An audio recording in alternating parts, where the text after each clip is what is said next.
Bueno, bienvenidos al seminario de hipertensión. La verdad es que el año pasado pasó más o menos lo mismo. Yo no sé si es que ya saben que lo voy a dar yo y es un embole, o, eh, o es la época. Digo, igual hipertensión tiene esta cuestión de que particularmente es un tema largo, denso, pero es un tema adecuado para tratar la idea de la terapéutica razonada. Se ven muchos fármacos, trataremos de hacerlo lo más dinámico. La idea es repasar un poco algunos conceptos históricos de epidemiología, de recomendaciones de sociedades científicas, cómo diagnosticamos y algo que tiene que ver con la etiología y la fisiopatogenia vinculado después a los targets terapéuticos que tengamos. ¿Cómo definimos hipertensión arterial? En general nos pasa esto que... dije que no les iba a preguntar, pero les voy a preguntar. ¿Cómo definirían ustedes hipertensión arterial? Cualquiera, en serio. Es como una charla de café esto, en serio. Sin café, con mate y puedo tomar un mate. Sería como el aumento de la presión sistólica y o diastólica a partir de un determinado umbral. Bien. Es básicamente eso. Yo creo que el tema es cuánto. Esta discusión del umbral es cuánto, y lo que nosotros vamos a ver en la charla y en la vida cotidiana van a ver ustedes que hay como diferentes interpretaciones, si bien hay cierto, por supuesto, consenso, hay diferentes interpretaciones en diferentes contextos y en diferentes subpoblaciones, ¿sí? Y con diferentes métodos de medición. Una cosa es medir la presión en el consultorio, otra cosa es medir la presión en forma ambulatoria, otra cosa es medirla en el domicilio, otra cosa es medirle a un paciente de más de 80 años, otra cosa es mirar las guías de la europea y otra cosa es mirar las guías de la americana. Entonces todo eso a veces lleva en cierta confusión, pero vamos a tratar de unificar algunos conceptos. Esto me resulta sumamente entretenido, cosa que a ustedes seguramente no. Pero habla un poco de la historia de la hipertensión arterial. Cerca de más o menos el 1600 fue la primera vez que se describió el funcionamiento del corazón y la circulación por William Harvey en un librito que se llama De Motu Cordis, que calculo que lo habrán escuchado, y si no, esta es la primera vez que lo escuchan.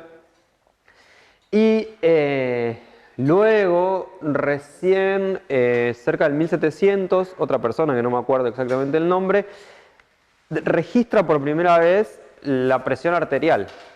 Dice, bueno, lo que hace es conectar una línea arterial a un caballo, a la arteria de un caballo, y eso sube casi un tubo de cristal de 3 metros, con lo cual era un poco impráctico tomarle la presión a nadie, básicamente, pero son los primeros registros de presión arterial. Esto no marca el televisor por algún motivo, pero bueno. Un italiano, después, en el 1800 más o menos, diseña el primer esfingomanómetro y a partir de ahí se empieza a, de alguna manera, tomar o tener en cuenta la presión, y es que es Korotkov, que es el dueño de los ruidos, ¿no? Que es el que primero dice, bueno, le pone presenta en una sociedad científica que poniendo un estetoscopio en la arteria braquial podía escuchar diferentes fases, y esas fases, 4 o 5 fases, dependiendo de donde uno empieza a contar, ruidos y silencios, marcaban la presión arterial sistólica y diastólica.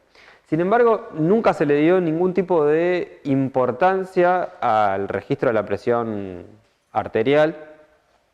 Esa foto, para los que saben, es de la Segunda Guerra Mundial. Esa foto es de la conferencia de Yalta, donde se encuentran Stalin, Churchill y Roosevelt. Roosevelt tenía hipertensión arterial muy severa y no se trataba. Esto es el año 1945-46, con lo cual fíjense que la hipertensión arterial no era algo que se tomara en cuenta de manera importante. En el libro de registro médico del médico de Churchill, dice que lo veía muy mal a Roosevelt y que tenía de hardening arteries disease, o sea, la enfermedad del endurecimiento de las arterias. 2 meses después de esto, Roosevelt muere de un stroke hemorrágico. tenía registros en el registro médico de él de 200, 220. O sea, no había ningún tipo de relevancia en el contexto de la hipertensión arterial. ¿Por qué? Porque se entendía de alguna manera que el aumento de la presión arterial estaba directamente vinculado con el envejecimiento y el endurecimiento de las arterias. Entonces era un mecanismo compensatorio y no una condición. Sin embargo, entre la década del 20 y la del 30 sí había alguien que le interesaba cómo les iba a la gente, que eran las compañías aseguradoras en Estados Unidos. Las aseguradoras de vida en Estados Unidos registraban sistemáticamente la presión. Este reporte es de la Sociedad Americana de Actuarios. Los actuarios, ¿saben qué son los actuarios? No son actores. Los actuarios son... existe la carrera de actuario acá, entran muy pocos, es una carrera universitaria de la UBA y son gente que trabaja con muchísima estadística y está vinculada generalmente a la valoración de riesgos. Trabajan para riesgos económicos, riesgos... ¿Vieron Mi novia Polly? Sí, ¿la película esa? ¿No la vieron?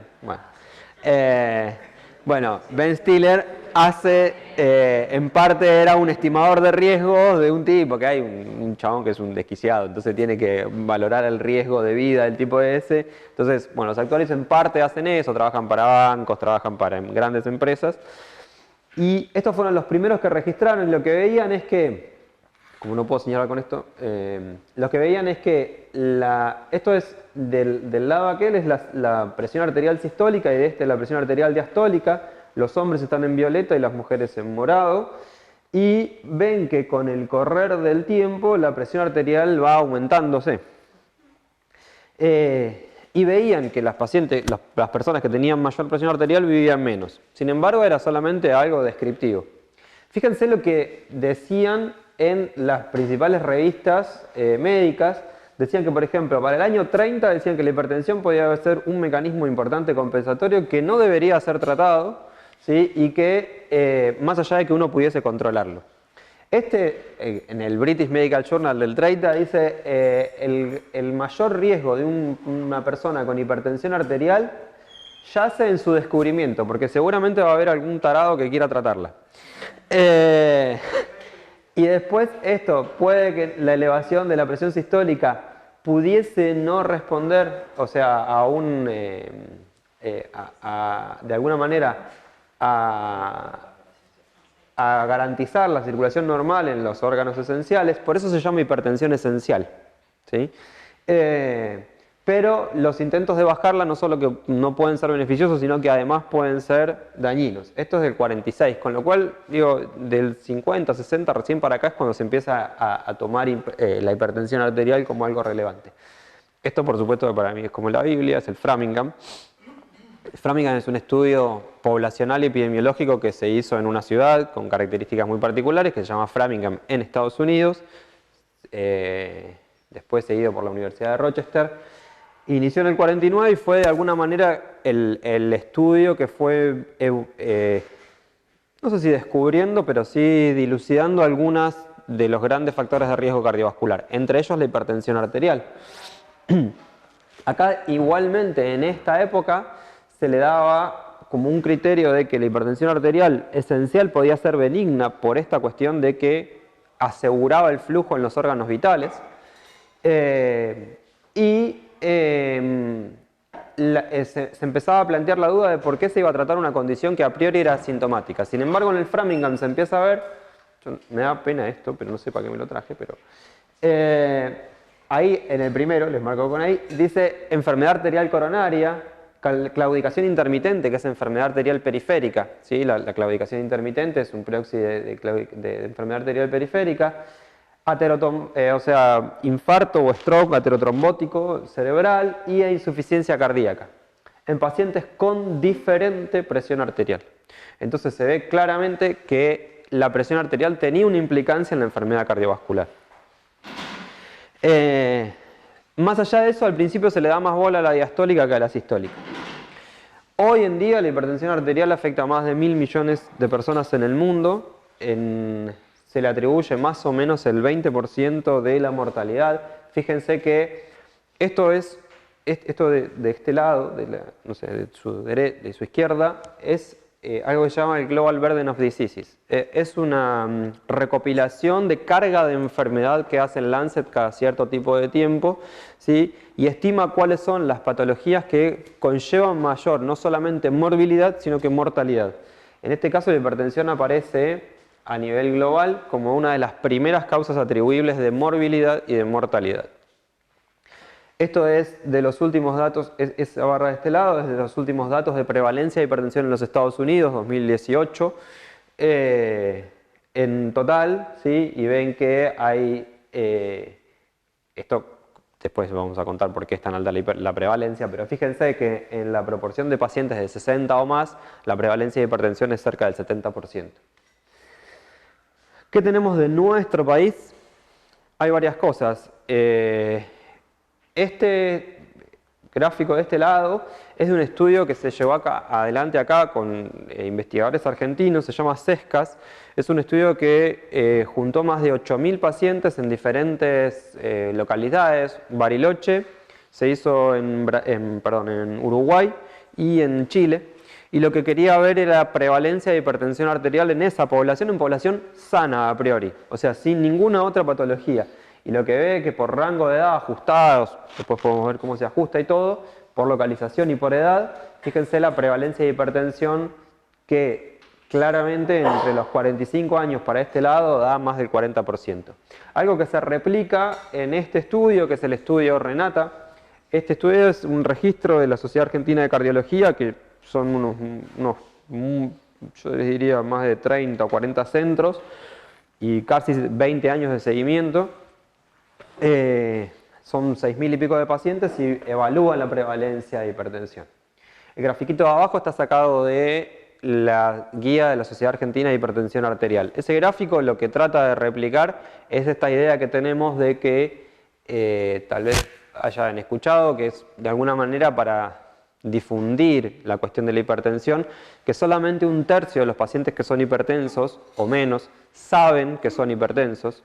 1/3 de esos que saben están tratados, o sea, tienen un tratamiento, y 1/3 de los que tienen tratamiento están controlados, porque estar tratado no significa estar controlado. Con lo cual, eso conlleva la carga de hipertensión. Ayer charlábamos con Manuel en la reunión y a mí me pareció interesante algo que planteaba que tiene que ver con esto de que a nivel poblacional la hipertensión es más un factor de riesgo que una enfermedad. Entonces, ¿cómo encuadrarlo? No verlo como una enfermedad, sino ir a tratar un factor de riesgo que, o sea, digo, no deja de ser una enfermedad para el paciente individual, pero tiene tanta carga a nivel poblacional o global que es muy importante ir a abordarlo activamente. Este gráfico es medio chino, pero vamos a tratar de, si funcionara esto sería fantástico. Pero yo, con esto lo que abrimos es el juego sobre cuáles son las variables que medimos y cuáles son las variables que creemos realmente importantes para valorar hipertensión. Ese gráfico dice systolic blood pressure, o sea, es presión arterial sistólica. El eje de la si ustedes ven, es un eje que es, seguramente esto que agarré no ande, porque siempre hago lo mismo, pero bueno, es un eje logarítmico. Si ustedes ven, va de 1, 2, 4, 8, 16, 32, es un eje logarítmico. Este eje de acá abajo es un eje que mide la presión arterial. Lo que yo quiero mostrarles con esto es que por cada 20 milímetros de mercurio de aumento de presión arterial, la mortalidad o el log, es decir, el riesgo de mortalidad medido como un logaritmo, es exponencial el crecimiento. Fíjense que de 120 a 140 va de 4 a 8 y de 140 a 160 va de 8 a 16 y así exponencialmente, no diría sucesivamente. No pasa tanto, pero también pasa con la presión arterial diastólica. Con lo cual, digo, no es lo mismo y ahí nos paramos en Porque es difícil de alguna manera decir, bueno, la presión arterial es un continuo, es una variable continua. ¿Por qué tiene más riesgo el que tiene 139 que el que tiene 141? ¿O por qué tiene más riesgo el de 180? Y a quién tratar y cómo tratarlo, con qué intensidad, con cuánto control. De alguna manera uno tiene que tomar decisiones, o sea, clínicas para poder llevar esto a una acción médica, porque si no es como decir, bueno, hasta acá lo trato, hasta acá no. Entonces, básicamente, de alguna manera, la medición de los valores, la decisión, perdón, de establecer un punto de corte sobre qué es normal y sobre qué no es normal, es arbitraria. Basándose en grandes estudios poblacionales, todo este repaso medio rápido y en volante que hicimos de la historia y de por qué la hipertensión arterial se empieza a comportar como tal, tiene que ver con esta decisión de por qué hoy 140 es ese valor. Pero no deja de ser un valor arbitrario, sí o sí, es así.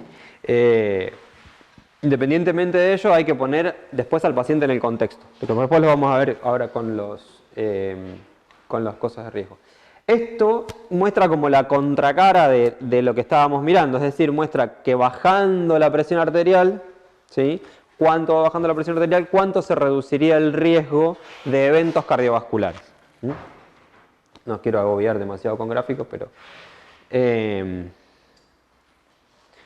acá llegamos a la clasificación de alguna manera, que se clasifica por sus puntos de corte. Esta es la clasificación del Colegio Americano de Cardiología y la Sociedad Americana del Corazón, la Sociedad Cardiológica Americana.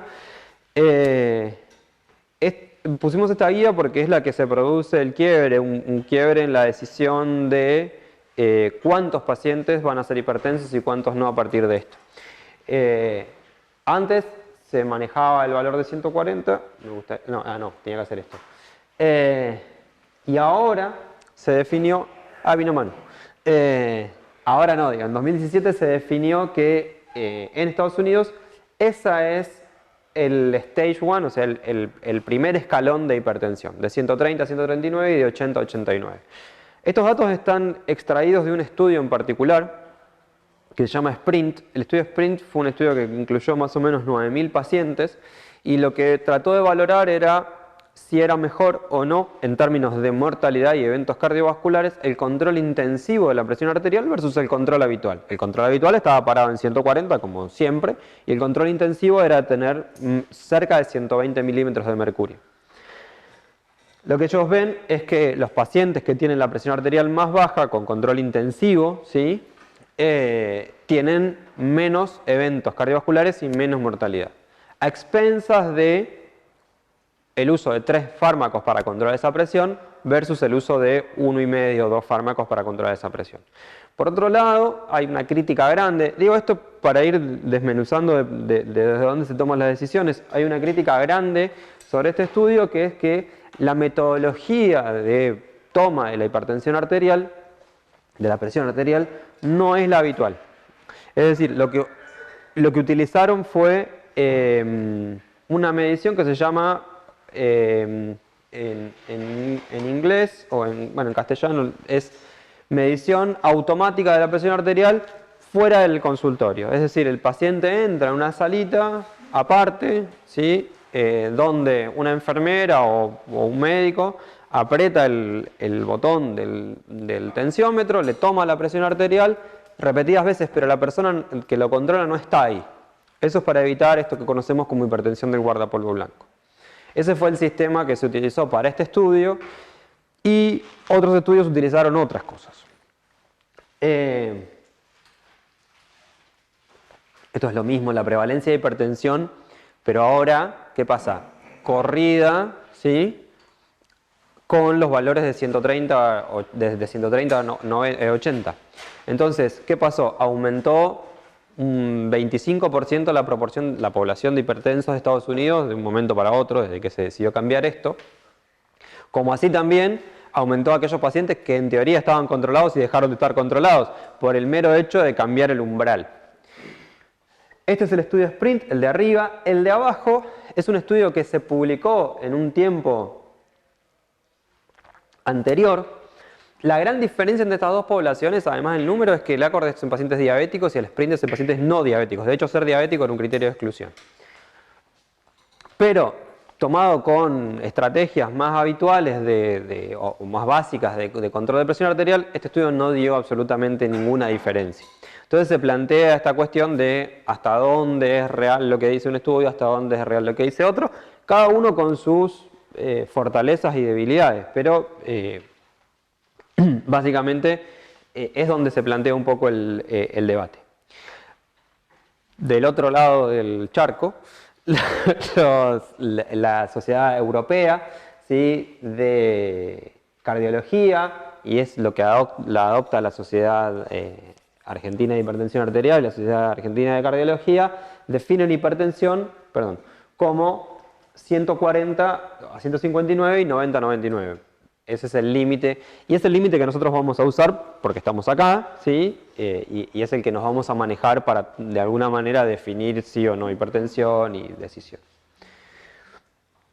Esto es un caminito un poco diagnóstico que tiene que ver más que nada con mostrarles las herramientas en términos generales que existen para definir la hipertensión. No es que el paciente llega un día al consultorio y dice, bueno, hola, ¿qué tal? Sí, no, bueno, me voy a tomar presión, tiene 160, 80, no, usted es hipertenso, tome 5 miligramos de amlodipina. No funciona así.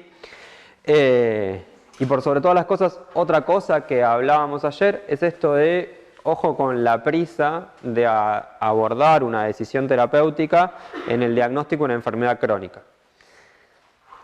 Si el paciente, o sea, bueno, nosotros lo encontramos con una presión arterial, ¿sí? O sea, acá lo que sugiere la Sociedad Argentina de Cardiología es que si el paciente entra en la consulta ambulatoria sin ninguna otra situación crítica ni comorbilidad, el paciente con niveles muy elevados de presión es muy probablemente que sea hipertenso, con lo cual, digo, no hay grandes dudas.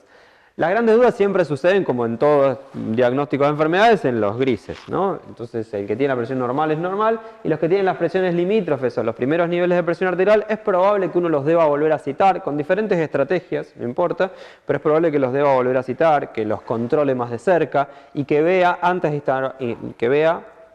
de instaurar un tratamiento o antes de decidir si el paciente es hipertenso o no. Porque eso también nos da la pauta de cuál es el tratamiento que vamos a instaurar a priori o cuál es el tratamiento que no vamos a instaurar a priori.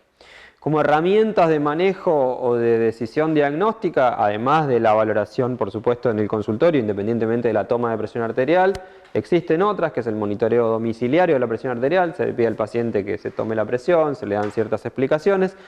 El monitoreo fuera del consultorio también. Existen algunas campañas de, por ejemplo, de monitoreos en farmacias o en circunstancias comunitarias que también ayudan a buscar el diagnóstico de hipertensión arterial, pero más a nivel comunitario, no individual del paciente.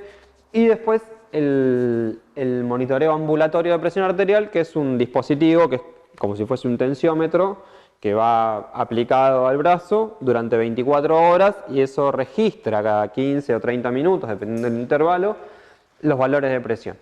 Y hace un registro, con eso hace un promedio y hace una diferencia de tendencias. Fisiológicamente la presión arterial es bimodal, ¿sí? Con lo cual registra cómo se comporta tanto en momentos de día como en momentos de noche.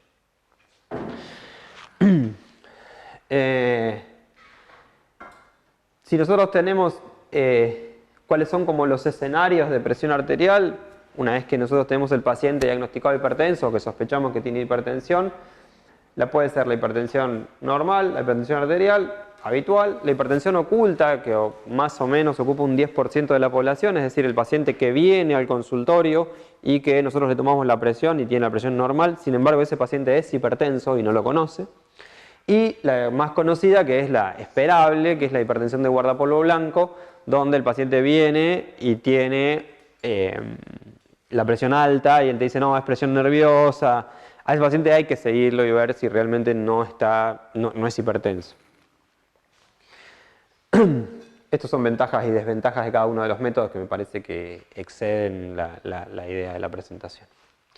Ahora, la idea es ver a partir de acá y habiendo dado este pantallazo como muy general de lo que es la historia, de cómo se llegó a pensar de que la hipertensión podía ser un factor de riesgo cardiovascular, cuál es el impacto poblacional e individual que puede llegar a tener, cómo se diagnostica y cómo abordaríamos ese diagnóstico, decir, bueno, ir tal vez un poco más a lo más fino, porque ahí es donde están los potenciales target terapéuticos del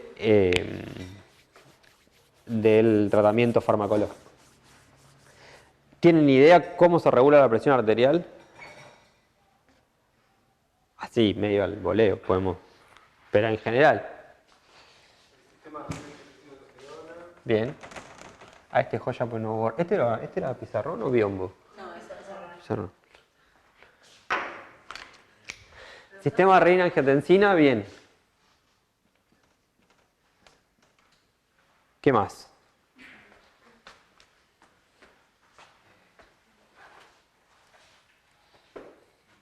También había como unos sensores barométricos. Sí, bien. ¿Cómo? Los osmoreceptores. Osmoreceptores, varoreceptores. ¿Qué más?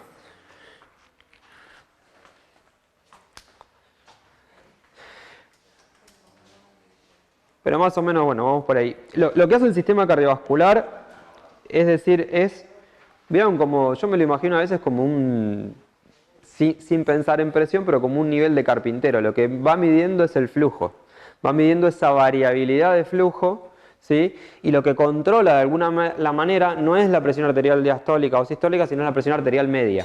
Entonces, los cambios en la presión arterial media son los que de alguna manera disparan una respuesta del sistema nervioso simpático. Entonces, ahí están esto que dicen los chicos de, bueno, hay receptores, osmoreceptores, mecanoreceptores en las células vasculares, ¿sí? En las células endoteliales, hay mecanoreceptores y varoreceptores que son los que están conocidos en la carótida, del globus carotidio. Esos son claramente los que sensan esta variabilidad de la presión arterial media. Lo cual, ¿por qué? Porque la presión arterial media es la presión de perfusión, con lo cual el organismo tiene que asegurarse de que tenían una presión adecuada de perfusión para poder perfundir los órganos. Es medio como básico, pero es así. Entonces, tiene, o sea, mecanismos más rápidos, ¿sí? Y mecanismos más lentos, pero en términos generales, ¿sí? Tiene mecanismos a nivel del sistema nervioso central y acá decía ahora receptores, yo no me he dado cuenta que estaba esa cosa. Mecanismos, como ustedes van a ver, que son a nivel del sistema nervioso central y a nivel del sistema nervioso periférico. ¿Esto pasa con esto o no pasa? Ahí está. Lo que tiene que ver con el sistema renina-angiotensina es el gran regulador, ¿sí? De la presión arterial, pero si a ustedes les parece, para no caer en el sistema renina-angiotensina ya, lo vemos cuando veamos los fármacos que regulan el sistema renina-angiotensina, porque capaz que es más, de alguna manera, como entendible o más amigable en ese sentido. Pero, dicho esto,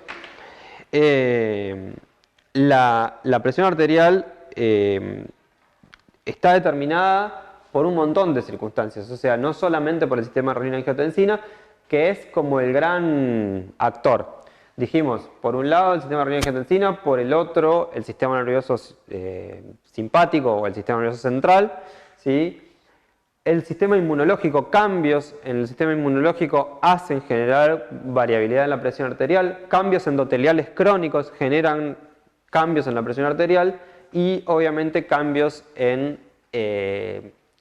acá dice péptidos natriuréticos, pero en realidad lo que tiene que ver son sensados de cambios de volumen o sensados de disminución de la perfusión.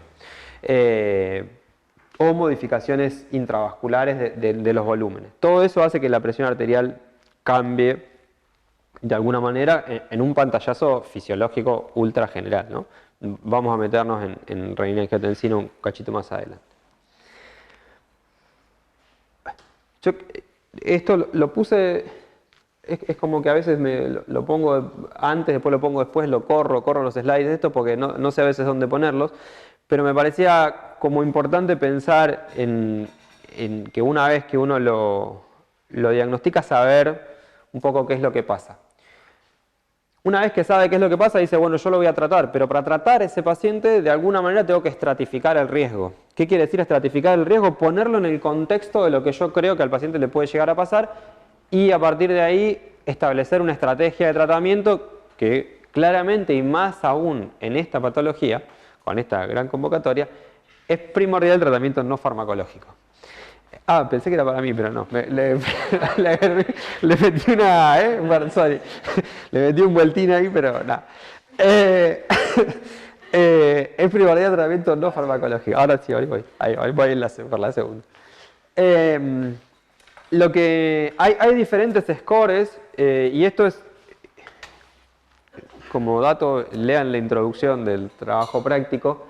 Hay muchos scores que de alguna manera estiman el riesgo cardiovascular. El riesgo cardiovascular es, en algunos lugares, el riesgo de tener un evento no fatal, en otros casos el riesgo de tener un evento fatal y en otros casos todo. Lo que sucede con estos modelos es que, como sucede con cualquier modelo que intenta predecir en cualquier patología y en cualquier condición, es que tienen cierta capacidad de predicción y le pegan o no le pegan. Eso está atado, además de las variables que vamos metiendo en ese modelo, y nosotros decimos, bueno, por ejemplo, el sexo, la edad, tiene que ver algo que es muy importante, que son las características poblacionales. Es muy poco probable que el score de riesgo de los japoneses tenga que ver con algo con nosotros, inclusive el de los europeos nórdicos o inclusive el de la población total de los Estados Unidos. Entonces, a veces resulta necesario identificar adecuadamente la población que estamos valorando el riesgo. Y los scores de riesgo son poblacionales. No traten de meter a los pacientes adentro del score porque no lo van a lograr. Es para dar una idea conceptual, ¿sí? Hace unos años, creo que es 2017, 2018, la Organización Panamericana de la Salud lanza esta iniciativa que se llama HERTZ, que es de alguna manera una iniciativa que valora el riesgo cardiovascular global, tiene diferentes calculadoras de glucemia, calculadoras de riesgo de eventos de stroke, calculadora de riesgo de enfermedad coronaria, como una calculadora de hipertensión. Perdón, riesgo cardiovascular y hipertensión arterial. Y si bien, yo no sé, Manu, vos decís que no está validada en Argentina. No está validada en Argentina el score. Yo no sé realmente, eso me... Claro, es para la población de América Latina o Sudamérica, pero no sé si dice Argentina exactamente. Pero bueno, es lo más cercano que tenemos, ¿no? Una cuestión que quiero comentar, que lo que dice, ¿por qué no metemos, dice, che, los scores de riesgo es riesgo poblacional, no individual? Me parece que el concepto de economía no está fácil de entender. Pero uno cuando te dice riesgo, le dice para una población. Pero muchas veces vamos al consultorio y no sé, el riesgo de tener un infarto a 10 años es de un 30%. Entonces le decimos a la persona, che, vos tenés una probabilidad de 1 en 3 de estar muerto dentro de 10 años. Y esto es un error, y es una iatrogenia, porque para, digamos, decirle a la persona, mirá, te vas a morir, tenés alta posibilidad de morir dentro de 10 años, esto es bastante común, en el consultorio se usa mucho para esto. Y es un error además, porque uno no sabe si esa persona está dentro de 3 que se van a morir o dentro de 7 que van a sobrevivir. Entonces, individualmente no es adecuado usar para esto, es muy inadecuado y es muy habitual. Sí sirve para decir, mirá, si dejas de fumar, te disminuye en un 30% o un 20% el riesgo de estar. Sirve para tener una idea muy general. Y sabiendo que se morfan un montón de variables, con los scores de riesgo no tienen en cuenta obesidad, el estrés, la situación económica, mil cosas. Entonces es una aproximación, una idea un poco para nosotros y para aproximarnos a la idea de riesgo. Y para gente de esta manera. Sí, son exactamente estos modelos que tratan de predecir lo que va a suceder en una población con ciertas características. No hay otra cosa. Digo, uno no los desprecia, por supuesto. Lo que sucede es que tal vez en el contexto, el especialista, o sea, cuando trata la hipertensión, el especialista en hipertensión arterial, probablemente no los utilice. Esto es, o sea, ¿por qué? Porque caracteriza al paciente individual de otra forma. Pero es para dar un pantallazo general que viene un poco de la mano de lo que charlábamos de lo epidemiológico. Dicho esto, entonces conocemos un poco la historia de la enfermedad, sabemos más o menos cómo se produce, sabemos cuál es la carga de la enfermedad, qué es lo que puede generar, cuáles son las consecuencias y la potencial evolución natural. Tenemos el paciente diagnosticado, clasificado y potencialmente estratificado del riesgo. Ahora sí debemos avanzar sobre la estrategia de tratamiento. Bueno, ¿qué hago yo? Lo trato. Bien. ¿Qué lo trato? ¿Con qué lo trato? Básicamente, y muy importante, pero es fuera de chiste que es muy importante, es el tratamiento no farmacológico. Por múltiples cosas es muy importante. Primero y principal porque es el más difícil de cumplir. El cambio actitudinal y de hábitos en una persona es mucho más complejo que tomar un comprimido de X. Entonces, y esto vale para todas las enfermedades crónicas. O sea, no es que vale solamente para la hipertensión arterial. Es mucho más complejo hacer cambios conductuales que cambios de rutinarios, es decir, agregarle una rutina más que a veces quitar o modificar algunas cosas. Hay algunas estrategias no farmacológicas que por supuesto tienen más evidencia que otras. Hay algunas que se recomiendan más fuertemente que otras, pero todas pueden tener, es difícil a veces valorar, esto nosotros lo que se llama a veces intervenciones complejas. Es muy difícil valorar la intervención no farmacológica en forma exclusiva. ¿Por qué? Porque en general el paciente que empieza a hacer ejercicio come mejor, y si come mejor baja de peso, y si baja de peso capaz que dice, bueno, dejo de fumar. Entonces todos esos cambios conductuales en general van de la mano uno con otro. Y a veces es difícil evaluarlos como tal. Sin embargo hay, obviamente, diferentes recomendaciones y diferente evidencia y una estimación de lo que se espera que baje la presión arterial. Esa columna la debería haber sacado, pero bueno, la dejé para que después me critiquen. Pero era el cuadro entero. ¿Cuáles son los pilares del abordaje del tratamiento no farmacológico? Están descritos en estos 4 gráficos que no entienden nada. Pero, lástima que no puedo reducir. Hay un montón, hay una pila de evidencia y sería un tema aparte, es decir, sería un teórico aparte de tratamiento no farmacológico de hipertensión arterial o tratamiento no farmacológico de enfermedades crónicas. Creo que algo estuvieron viendo en Medicina del Deporte, o ustedes no tienen. ¿No la vieron? El cuatri que viene. Bueno, vamos a poder contrastar lo que plantean, pero no, la idea en general es la misma. El gráfico de arriba a la izquierda es un gráfico que está extraído o replicado de un estudio que se llama PURE.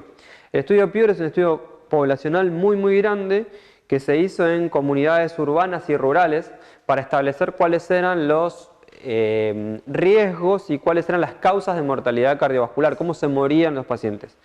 Fue multicéntrico en un montón de países con diferente HDI index. ¿Saben lo que es el HDI? Es el índice de desarrollo humano. Se llama, que es una medida, un estimador de medida de cuán desarrollado o no es eso. Entonces se mezclaron varias poblaciones para hacerlo más representativo en ese sentido. Lo que marca este gráfico, me voy a poner este lado porque es más difícil. Lo que marca este gráfico es la asociación de la excreción de sodio y enfermedad cardiovascular. Entonces dice lo que mide, ¿por qué nosotros decimos, bueno, el consumo de sodio está directamente vinculado con el aumento de riesgo cardiovascular, por el aumento de hipertensión, por el mecanismo de que el sodio arrastra el agua, si el sodio está en el intravascular, el agua se va a quedar en el intravascular, ¿sí? Y eso aumenta el flujo y sistemáticamente, fisiológicamente, aumentaría la presión arterial.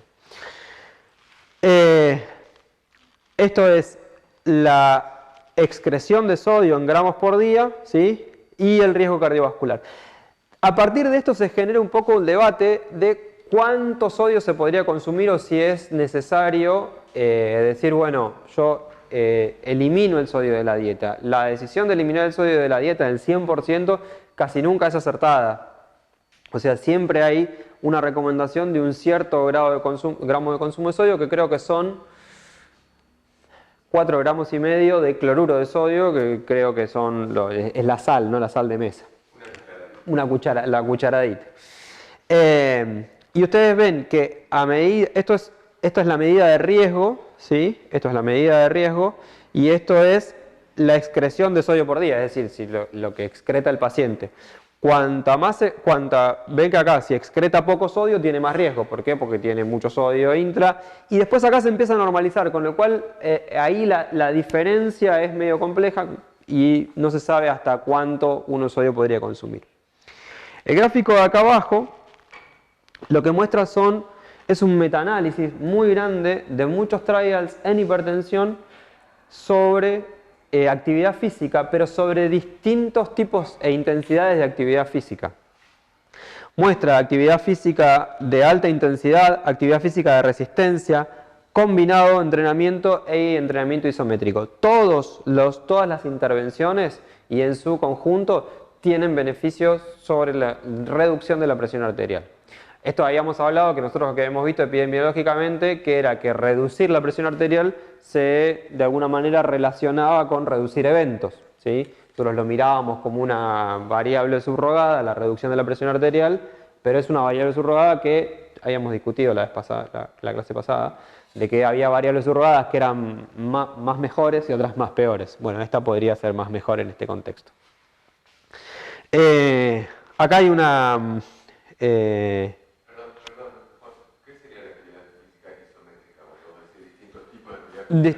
O sea, la actividad física, lo isométrico es cuando vos no modificás la longitud del músculo, con lo cual son ejercicios de resistencia o ejercicios de contracción muscular sin fuerza, o sea, sin levantamiento de peso.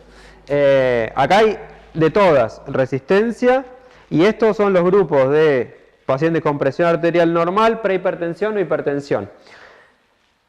Fíjense que en este grupo de hipertensos la combinada es como muy poco estimable, muy poco precisa, pero en términos generales todos los ejercicios tienen un beneficio. E independientemente del valor de presión arterial. Entonces, es muy posible que el ejercicio tenga un beneficio más allá de que el paciente sea hipertenso o no. Con lo cual es un cambio de vida, no es un tratamiento estrictamente para el paciente hipertenso. Este estudio es viejo, que es el que probó un tipo de dieta mediterránea, dieta DASH en población norteamericana, creo que era, y midió la variabilidad de los pacientes que consumían dieta control como dieta común, la dieta con frutas y vegetales y la combinación de la dieta. Y ve la disminución de la presión arterial en el correr del tiempo. Fíjense que tiene pocas semanas, ¿no? Son 8 o 9 semanas, pero había una evidencia de que eso reducía la presión arterial. Y por último, este estudio es un estudio nuevo, muy grande, español, que se llama Predimed, que hizo un poco lo mismo, trató de esto sí, agregar componentes de lo que llamamos dieta mediterránea, como frutos secos, aceite de oliva, todo eso y ácidos grasos insaturados, omega 3, a la dieta. Y buscó eventos cardiovasculares, esto lo que miden son eventos cardiovasculares, infarto, stroke o muerte cardiovascular, con lo cual fue mucho más allá, dijo, yo voy a medir si muere el paciente, si los pacientes cambian. Tiene varias críticas, fue difícil a veces medir lo que llamamos crossover porque había gente que consumía una cosa y había gente que consumía otra, era difícil medirlo y además se estimaba que el consumo de aceite de oliva per cápita promedio para que esto tuviese efecto en la población general es irreplicable a veces por la cantidad y por el costo, ¿no? Con lo cual es también un problema. Pero en el reducto del ensayo clínico sería una intervención que podría tener eficacia. Así que... Muestra la disminución Sí, perdón, lo que pasa es que puse todo junto para no... Esto es lo que nosotros conocemos como una curva de incidencia acumulativa. Es decir, a medida que se produce un evento se va acumulando hasta llegar al máximo. La curva real es esta de acá abajo. Esta es una curva ampliada que se muestra para con zoom, ¿no? La parte azul es la dieta control y la otra son las dos diferentes estilos de dietas mediterráneas, una con más consumo de frutos secos, otra con más consumo de aceite de oliva. Y ambas muestran beneficios en mortalidad, infarto y en mortalidad cardiovascular. Ese beneficio se pierde en la dieta de los, ¿cómo es? La dieta de consumo de frutos secos cuando miramos mortalidad total. Mortalidad total, la dieta más centrada en frutos secos pierde beneficio en mortalidad total. Pero bueno, igual tiene críticas metodológicas de que, por eso yo les decía, es muy difícil a veces mantener intervenciones no farmacológicas adecuadamente y seguirlas adecuadamente. ¿Y qué es lo que hacían los pacientes cuando uno le cambiaba la dieta? Porque obviamente que esto el paciente se da cuenta, no es que es un estudio que no sabe que está consumiendo, ¿no? Una cuestión como para poner relevancia a esto de la dieta o el ejercicio.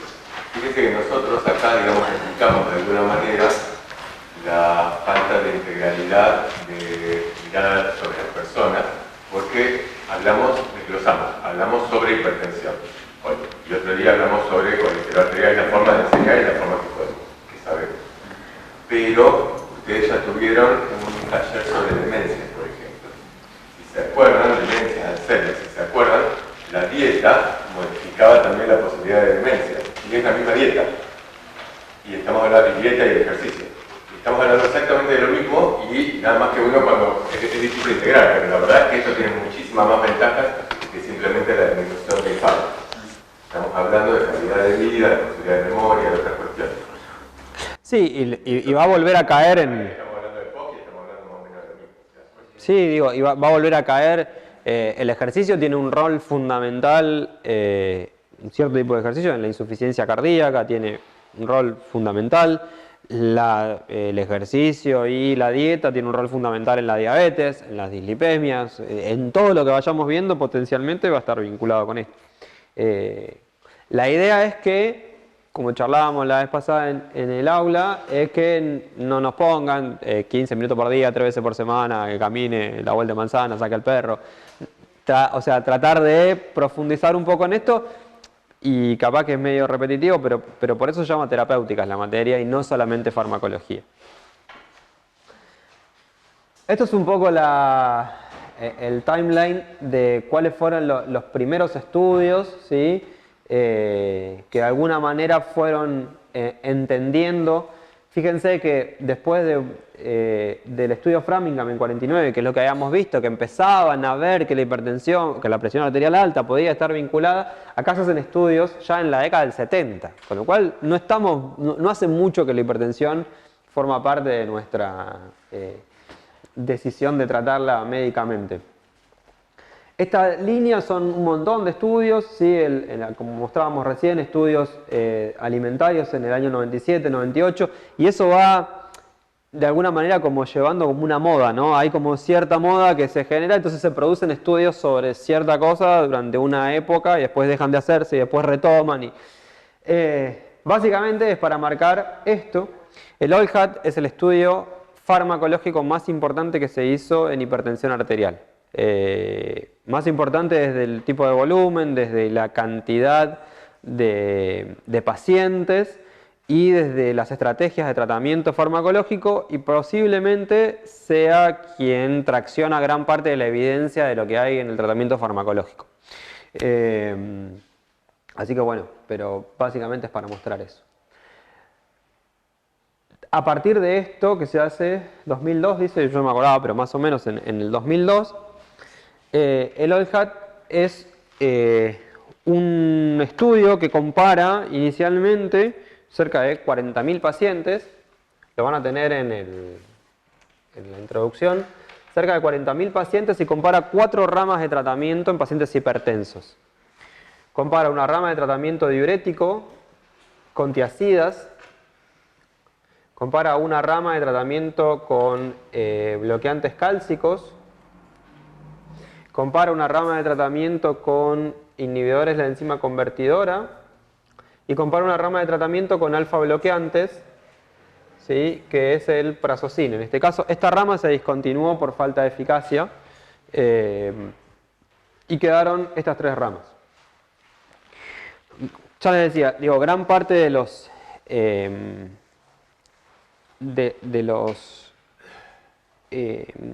las decisiones que tienen que ver sobre la eficacia de los fármacos están vinculadas con este estudio. Perdón, Juan, cuando decís que se descontinúa el alfa bloqueantes por falta de eficacia, ¿es falta de eficacia para bajar la presión arterial? Sí, falta de eficacia para bajar la presión arterial. ¿No es futilidad? Sí. No logra eficacia para modificar variables duras. Ah, perdón, no, está bien, está bien. Es futilidad en eventos. Sí, perdón, yo dije, me equivoqué. Tenés razón. El estudio se hace con los 4 grupos. Claro. Ustedes lo van a tener en el estudio y quizás una discusión que me parece.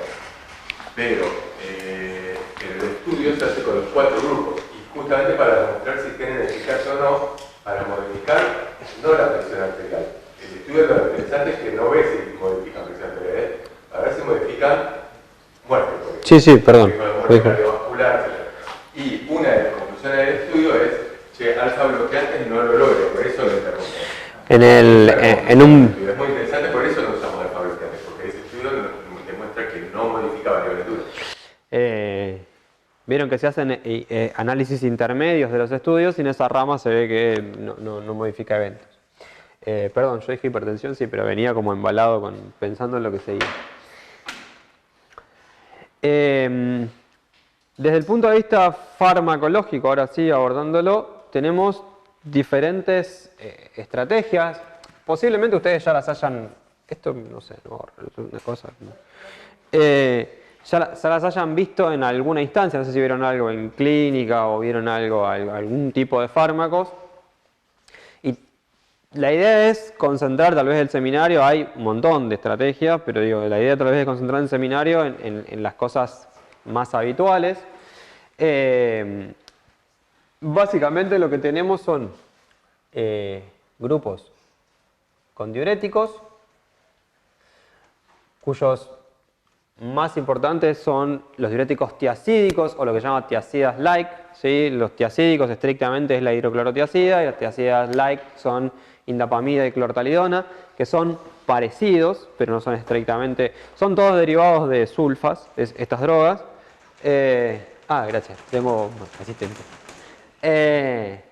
Después, los que actúan... ¿Por qué? ¿Por qué los diuréticos? ¿Pensados bajo qué contexto? Es decir, ¿cómo abordamos el tratamiento de la enfermedad? Decimos, bueno, si nosotros creemos que el aumento del volumen intravascular es un determinante de el aumento de la presión arterial, vamos a bajar el volumen y vamos a bajar el sodio, entonces vamos a provocar natriuresis y diuresis. Ese sería... Me borró el diurético. Ese sería... me borró todo. Ese sería el pensamiento de por qué uno utilizaría diuréticos. Otra cosa que había dicho, ¿cómo es su nombre? Iñaki, había dicho Iñaki, era que lo que tenemos es como muy vinculado a la presión arterial el sistema renina-angiotensina. Entonces el sistema renina-angiotensina podría de alguna manera ir a tratarse ¿cómo? Es decir, o bien inhibir directamente la renina, que no vamos a hablar de esos fármacos, es decir, no vamos a hablar de inhibidores directos de la renina, ¿por qué no? Existen, el más conocido se llama Lisquirem, pero es casi anecdótico. No se usa en nuestro país en general, no sé si en Europa se usa un poco más. O inhibir los intermediarios de esa vía. ¿Saben qué hace la angiotensina? ¿Cómo es la vía de la angiotensina? La angiotensina se convertía en el pulmón, puede ser. Sí. Y ahí viajaba al riñón, que era que estimulaba la renina en la suprarrenal y la renina a su vez estimulaba la aldosterona. Bien, va. Pero ahí tienen clara, van por ahí. Excelente, ahora seguimos. Hablamos primero de diuréticos, pero era como para tener una idea si estaban orientados. Y después, o sea, tenemos, dijimos, los que actúan sobre el sistema renina-angiotensina, los que actúan sobre la aldosterona, que de alguna manera está directamente vinculada al sistema renina-angiotensina, o directamente podríamos actuar sobre dilatar los vasos, es decir, si yo tengo un diámetro con un flujo, si dilato el flujo, automáticamente la presión que se repercute en las paredes de ese vaso automáticamente baja. Con lo cual la otra idea es decir, bueno, voy a buscar vasodilatadores. En este grupo de vasodilatadores entran lo que conocemos como bloqueantes cálcicos, hidralazina, nitroprusiato, o bloqueantes alfa 1, que son los que estaban en el OILHAT, ¿sí? Y después hay otro grupo de fármacos que son bastante diversos, que son los betabloqueantes, que actúan por diversos mecanismos, pero principalmente, o tal vez principalmente, a través de lo que tiene que ver con su acción sobre el sistema nervioso central, el sistema nervioso simpático, ¿sí? Porque son beta bloqueantes y son bloqueantes beta adrenérgicos,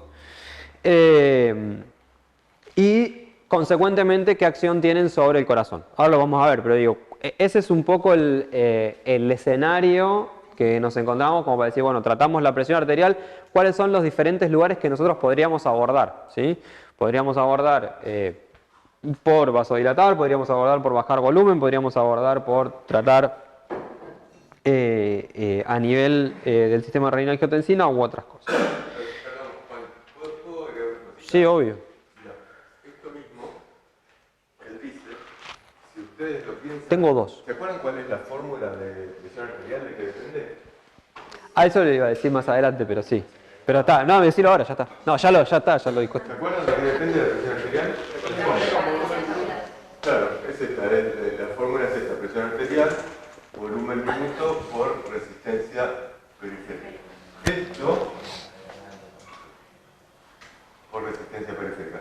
Esto se lo pueden desglosar y tienen todo esto. O sea, cuando nosotros pedimos un esquema fisiopatológico sencillo, una posibilidad es el esquemita que él puso antes. Una figura que uno pone riñón, cerebro, pero estamos pensando, por ejemplo, en volumen minuto. Para lo cual hay que saber qué es el volumen minuto. ¿Qué es el volumen minuto? El gasto cardíaco, digamos. La ¿Y qué? cantidad de sangre que sale del corazón por minuto. Por minuto. Volumen de sangre. Y entonces esto depende de dos cosas. Depende del volumen sistólico y depende de la frecuencia cardíaca. Porque es el volumen de sangre que sale del corazón en un minuto y va a depender de esas dos cosas. Y a su vez esto lo pueden ir modificando. ¿De qué depende? No sé, el volumen sistólico. El volumen de sangre que se eyecta del corazón. Esto depende, por ejemplo, de la precarga, de cuánta sangre llega al corazón y de la poscarga, de la presión contra la cual hace fuerza el corazón. Esto depende de la precarga, depende de la poscarga y depende del inotropismo. Depende de cuánta fuerza se contrae el corazón. Si el corazón está en insuficiencia, esto disminuye el volumen sistólico, ¿no? Y la precarga, a su vez, por ejemplo, depende de la volemia. Y la volemia, a su vez, depende de la función renal. Y depende del sistema renina-angiotensina. Aldosterona. La frecuencia cardíaca depende, por ejemplo, del sistema nervioso simpático.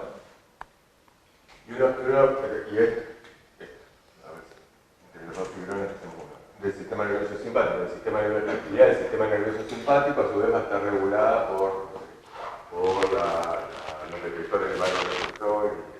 Uno puede ir desglosando acá, y es bastante fácil. La resistencia periférica, ¿de qué depende? De la vasoconstricción. Cuánto esté contraído o no, eso es la resistencia periférica. Que a su vez va a modificar la poscarga. La poscarga depende de la resistencia periférica. Y la resistencia periférica, ¿quién la modifica? El endotelio, los músculos más que el endotelio, los músculos que rodean las arteriolas, periféricas, el músculo de las arteriolas, que a su vez depende de qué. ¿Quién modifica el tamaño de las arteriolas? La presencia de acetilcolina, la presencia de adrenalina, ¿no? Entonces nuevamente podríamos, el sistema nervioso simpático va a modificar esto. Sí, Podemos utilizar este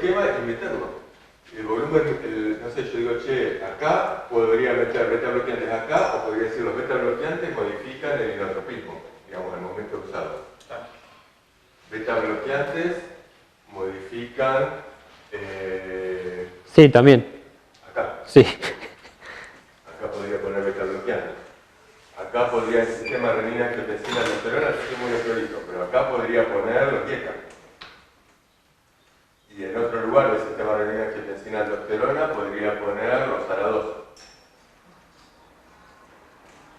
Acá podría poner los diuréticos.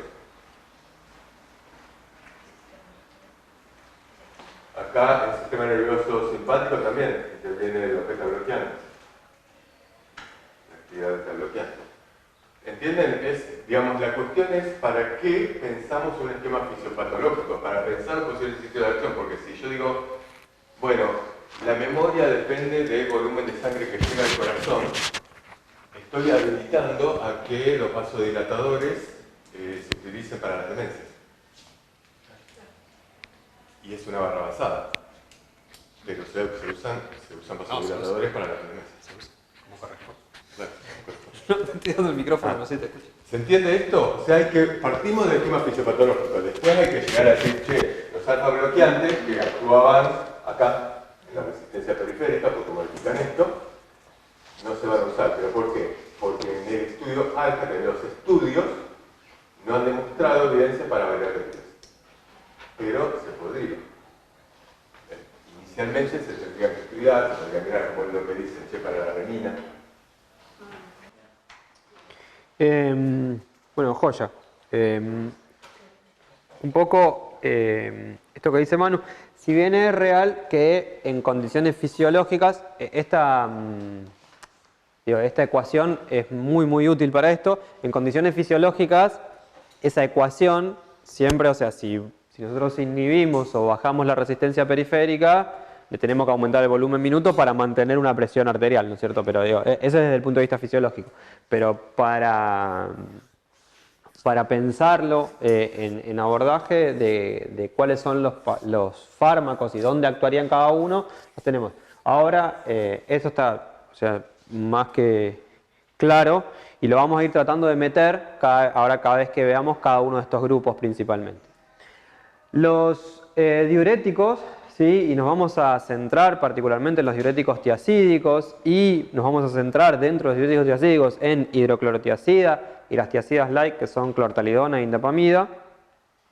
Lo que hacen es bloquear el cotransportador, ¿sí? De sodio-cloro en el túbulo contorneado distal.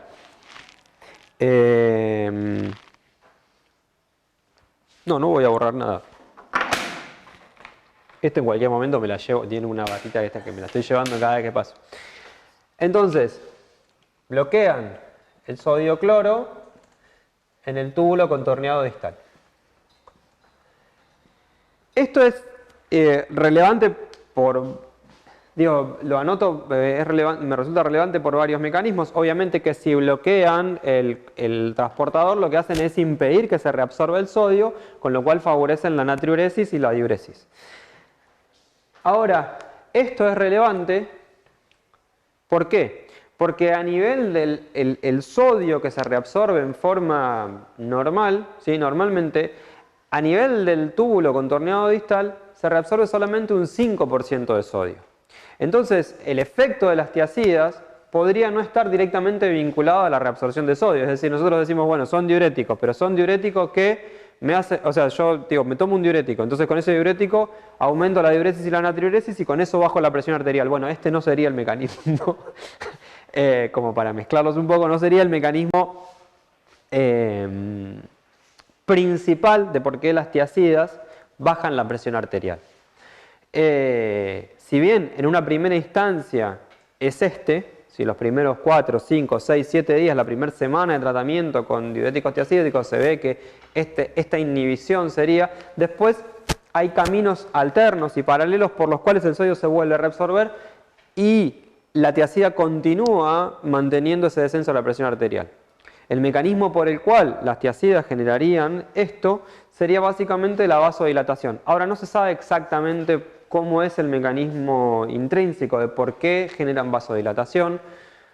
hay alguna explicación vinculada con una vía de las quinasas, de las roquinasas, ¿sí? Que hacen que se descontroló. Yo digo que se descontroló la tiacidad. Una vía de las roquinasas que estaría vinculada con la vasodilatación. Pero sinceramente no se sabe exactamente bien por qué. Después tenemos otros tipos de diuréticos, ¿sí? Que son los diuréticos que se usan frecuentemente y los van a ver que se van a usar sistemáticamente para el uso del tratamiento de la presión arterial, que son los diuréticos de ASA, ¿sí? Los diuréticos de ASA, que son los que actúan justamente en el ASA de Henle de glomérulo, que lo que hacen es bloquear el transporte sodio, potasio, 2-cloro. ¿Sí? Acá, bueno, debería haber puesto tiacidas, pero no importa. Estos son los diuréticos de ASA, de los cuales el más conocido es la furosemida.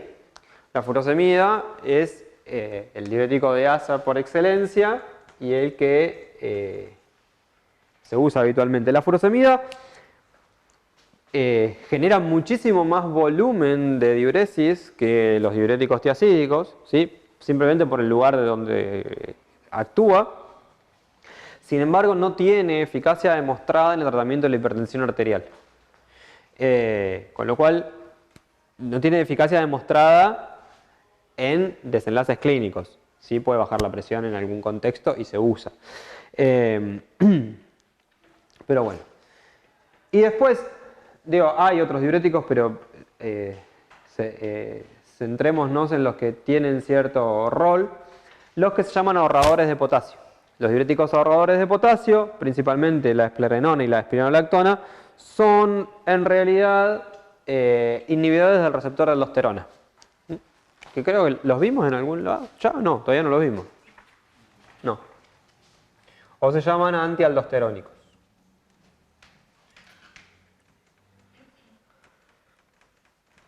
Son una alternativa para el tratamiento de la hipertensión arterial. No son en general de elección por su eficacia.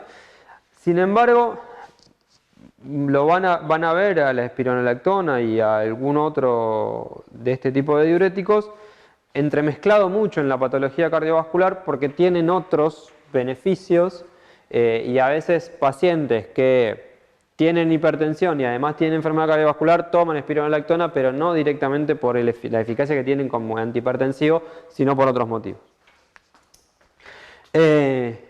Más o menos esos son los mecanismos principales, ¿sí? que tienen los diuréticos principales que tienen en funcionamiento.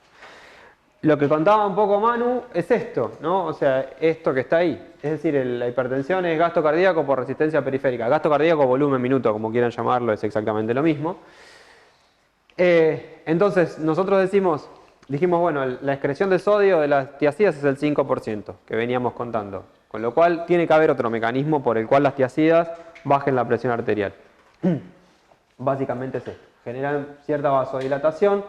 No es claro el mecanismo del calcio, estaría ahora más nuevo, porque aunque son unas drogas súper viejas, se siguen estudiando porque no se conoce bien el mecanismo de generar vasodilatación. La caída de la presión arterial sistólica, ahí dice 10 a 15. La verdad es que en general el último metaanálisis que hay, que es bastante nuevo, es un poquito menos, 9 milímetros de mercurio, pero eso es lo que en dosis medias, ¿sí?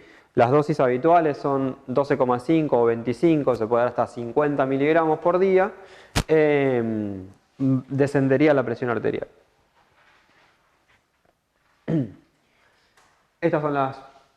¿puse las dosis ahí? No me acuerdo. No dice la dosis. Bueno, no importa.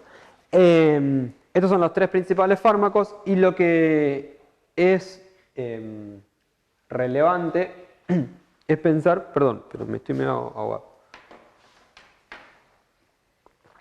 es que todas tienen excreción renal. ¿Sí? Esa excreción renal hace que si el paciente tiene disfunción renal o por debajo de cierto límite, su eficacia claramente disminuye o puede generar toxicidad. Aprovecho una cosa, con el tema de dosis, nosotros en general no pedimos dosis de la mayoría, digamos para el parcial, para el final no pedimos dosis de la mayoría de los fármacos, excepto cuando las dosis tienen mucha importancia. Por ejemplo, estamos viendo esta semana AINES y estamos viendo que el riesgo de efectos adversos cardiovasculares depende de la dosis, depende del tiempo, de la dosis, de otras cosas, pero depende de la dosis. Entonces no es lo mismo dar ibuprofeno con 200 miligramos 3 veces por día, que va a ser 1200 miligramos, que dar 600 miligramos 3 veces por día, o 4 veces por día, que vamos a llegar a 1400, con lo cual el riesgo cardiovascular es muy alto. Entonces, en estos casos importa. Acá, tiazidas, también nos importa la dosis. ¿Por qué? Porque las tiazidas tienen una característica que es que a dosis bajas, por debajo de 25 miligramos día, tienen la misma eficacia que con dosis altas, con 50 miligramos. Pero con dosis altas tienen muchísimo más riesgo de efectos adversos severos, por ejemplo la deshidratación, la hipocalemia, etc. Entonces, estos que no se presentan con dosis bajas, en este caso sí nos interesa la dosis. Por ejemplo, la tiazida. Después, bloqueantes cálcicos, en general se usa una dosis final, en general nos interesa que tengan una idea de la dosis. Pero no vamos a mirar esto, excepto cuando la dosis modifica algo sustancial, que en general tiene que ver con efectos adversos. ¿Se entiende? Digamos, el caso de tiazida es muy claro, no mejora eficacia, pero produce efectos adversos. El caso de los AINES mejora eficacia porque la analgesia es mayor a cuanto mayor dosis, pero calculado con efectos adversos potencialmente mortales. Bien. Hablando un poco de eso, entrando en los efectos adversos, las tiazidas usan, ¿sí?, para llegar al túbulo un simporte del ácido úrico, con lo cual una contraindicación relativa a priori sería el paciente que, o sea, si el paciente está en una crisis de gota, sería una contraindicación darle tiazidas, y si tiene hiperuricemia, habría que pensarlo, controlarlo, ¿sí?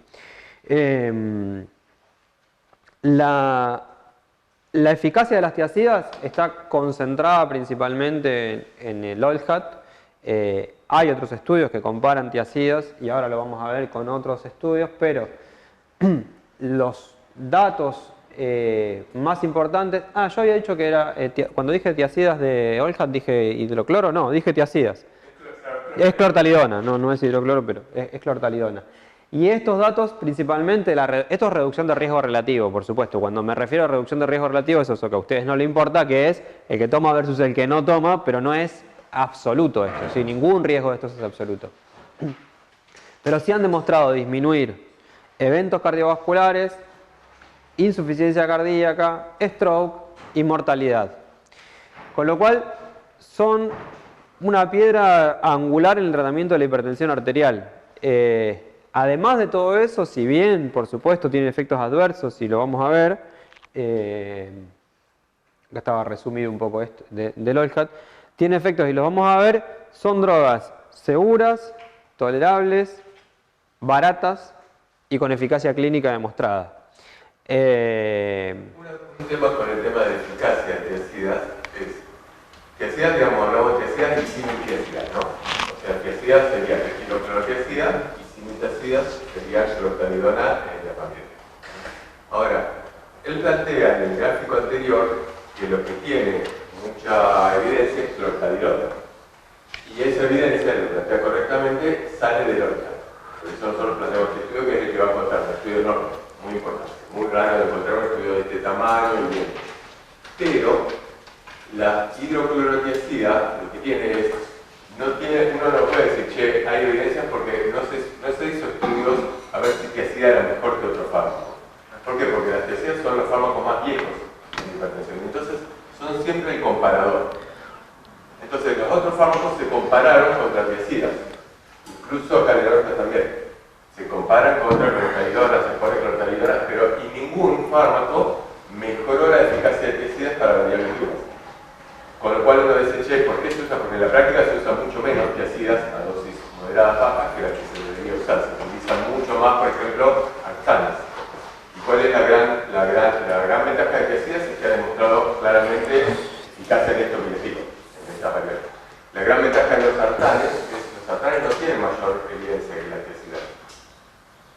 pero de ninguna manera, mucho menos de peso. Incluso no están en el órgano, pero son mucho más caros. Y esa es la gran ventaja. Esa es la gran ventaja. La realidad, cuando miramos, el mercado toma decisiones y influye sobre las decisiones médicas en función del costo del medicamento, cuánto gana la empresa. Y todos, incluso las guías actuales, proponen el inicio de los tratamientos con ortanes y no con tecidos. Y esto es un temazo. ¿Por qué? Si él lo está planteando con otra claridad, que son baratas, tienen eficacia para variables duras, efectos adversos mínimos a dosis bajas, y la conveniencia es muy adecuada. Un medicamento una vez por día, ¿por qué no? Y el por qué no tiene que ver con esto. Esto que decía Manu, sobre el tema de las tiacidas, hay dos estudios que son viejos, uno se llama Ascot y otro Accomplish, que usaron hidroclorotiazida, pero ambos, ni cerca del volumen de pacientes que usó Olhat, pero digo, ambos se detuvieron prematuramente por beneficio, con lo cual, esto lo habíamos charlado, de que los estudios detenidos tempranamente podrían sobreestimar los beneficios. Entonces, de alguna manera uno se agarra más allá de esta evidencia en hidroclorotiazida, se agarra de la evidencia del Olhat de clortalidol, ¿no? Anecdótico. Acá están lo de las dosis. Como se darán cuenta, son muy parecidas y esta es dividida por 10, ¿no? O sea, clortalidol y hidroclorotiazida tienen la misma dosis y esta indapamida es 1,25, así que no hay dificultad para recordarlas, no es muy complejo. La dosis de inicio de hipertensión arterial y en general lo que se utiliza en la práctica habitual es 12,5 o 25. ¿Por qué? Digo, porque también es una estrategia, y esto vale para todo, es una estrategia de abordaje de tratamiento y está visto que es preferible combinar dos drogas a dosis intermedias que llevar una dosis a una droga a dosis elevada. Y un poco por lo que dice Manuel, recién está comentando esto, si nosotros le damos 50 de hidrocloro, no le va a bajar mucho más la presión de lo que se la bajan 25, pero sí le va a generar más efectos adversos. Entonces, sobre todo porque uno además, cuando combina diferentes mecanismos de acción. Entonces, al combinar diferentes mecanismos de acción, tiene diferentes estrategias de tratamiento, estrategias farmacológicas de tratamiento en un mismo paciente. Vengo extra lento, pero bueno. Una pregunta. Nosotros en la práctica clínica muchas veces en los ancianos vemos hiponatremia y que coincidentemente tiene que ser toman diuréticos, ¿no? Bueno, o sea, principalmente hidroclorotiazida. ¿Sabés si eso, digamos, se ha demostrado algún impacto? Si tiene impacto clínicamente significativo, decís Abril. Si hay, por ejemplo, no sé, casos de muerte por hiponatremia o asociada a algún trastorno hidroelectrolítico en el contexto del uso de hidroclorotiazida, no, que yo sepa, no hay. A ver, ¿por qué, digamos, si realmente deberíamos tener en cuenta la edad del paciente para dar, digamos, el diurético o, no sé, fue por casualidad, digamos, que... No, yo creo que, cuando el paciente más de 75 años, para cualquier fármaco es exactamente lo mismo, es mucho más ajustado el monitoreo que, ahora no tiene una contraindicación formal por la edad, sí la labilidad del paciente más grande de tener más trastorno hidroelectrolítico, de tener más hipotensión, que obviamente es un efecto adverso del fármaco. No, perdón, una cuestión. En primer lugar, muy importante es lo que plantea Juan. En pacientes viejitos, la posibilidad de metabolización de fármacos de eliminación es mucho menor y entonces los efectos de estos fármacos son mucho más importantes. Entonces, por encima de los 65 años, extremar mucho el cuidado de dosis. Ahora, específicamente con tiacidas, el riesgo de hiponatremia y también de deshidratación es muy alto. Es alto. Y esto entonces hay que tener cuidado. Ahora, entonces siempre, empezamos con una dosis muy bajita, le avisamos que tome agua. Yo he tenido pacientes, yo trabajo con población muy carenciada, gente de la villa, que realmente es difícil el monitoreo cercano, y he tenido alguna viejita que realmente se deshidrató hasta tener que terminar en el hospital por iniciar con tecidas. O sea, hay que tener bastante cuidado. Pero simplemente esto, empezamos con dosis bajas y la vamos subiendo. Hay que mirarlo mucho, avisarle que tome mucho líquido y esto. Ahora, hay estudios que avalan el uso de tiacidas en vivo. Si no me equivoco, hace muchos años que no hablo, pero creo que Elderly se llama. Elderly. Puede ser. Un estudio que se hizo hace muchos años con tiacidas en vivo, el cual avala el uso de tiacidas en vivo. Pero me parece que en personas grandes, los bloqueantes cálcicos han demostrado disminución de ACV. Sí, eso sí. Más que las tiacidas. Eso es. Eficacia, no de mortalidad. Eficacia sobre morbilidad ACV. Creo que ahí tendría una. Hay. Si llegamos antes de las 11, si llegamos antes de las 11, digo, hay un metaanálisis de 2022 que compara bloqueantes cálcicos contra todos los otros antihipertensivos y de alguna manera nos ayuda a pensar si queremos reducir o no algún evento, y bloqueantes cálcicos versus tiacidas disminuye el ACV. La edad entra mucho en juego, bueno, 80, 90 años. ¿Qué le queremos modificar a ese paciente? Las patas congeladas. ¿No? Entonces también. No, nada. Siga. Por supuesto, 70 es otra cosa, porque puede vivir 10 años más, pero. Bueno, dentro de los efectos adversos, primero y principal, todos los que son trastornos hidroelectrolíticos, o sea, hipopotasemia, hipomagnesemia, hiponatremia, la hipotensión, por supuesto, como mecanismo, como efecto secundario, el aumento de la uricemia, ¿por qué? Porque usa este transportador para meterse en el túbulo, puede generar alcalosis, puede generar aumento de LDL de un 5 a un 7%, ¿sí? Puede generar trastornos a nivel del metabolismo de los glúcidos, y esto está visto en un metaanálisis que es de los antihipertensivos el que más lo podría generar, junto con los betabloqueantes en forma significativa. Por supuesto que hay que tener precaución en pacientes que lo que veníamos hablando, el metabolismo y la excreción en el caso de la clortiazida es renal, si bien el metabolismo de la clortalidona y la apamida es hepático, pero hay que tenerlo en cuenta. Y después algunas otras interacciones, sobre todo con las que pudiesen generar algunos trastornos arrítmicos. ¿Por qué? Porque nosotros cuando damos diuréticos sembramos el terreno para el trastorno hidroelectrolítico. Tener alteración del potasio automáticamente nos vincula con tener una arritmia, con lo cual hay que estar atento en ese sentido. Después hay reportados algunos casos graves pero muy infrecuentes de fotosensibilidad, pero supongo que será como la gran mayoría de los fármacos, y no hay muchos más efectos adversos que estos, o sea que en general son monitoreables y tratables. Si esto de la deshidratación que dice Manu y Sabri de los pacientes más ancianos es a tenerlo en cuenta. Bueno, voy tratando de avanzar, porque estamos medio lentos, ¿no? Pero voy viendo, pasamos de la cuestión más volumétrica o la cuestión del diurético a orientarnos en el tratamiento, orientarnos en el sistema renina-angiotensina. Vamos a tratar de hacerlo medio corto. Esto es un esquema muy básico del sistema renina-angiotensina. Hoy el sistema renina-angiotensina, no solamente que hay un sistema renina-angiotensina sistémico, sino local.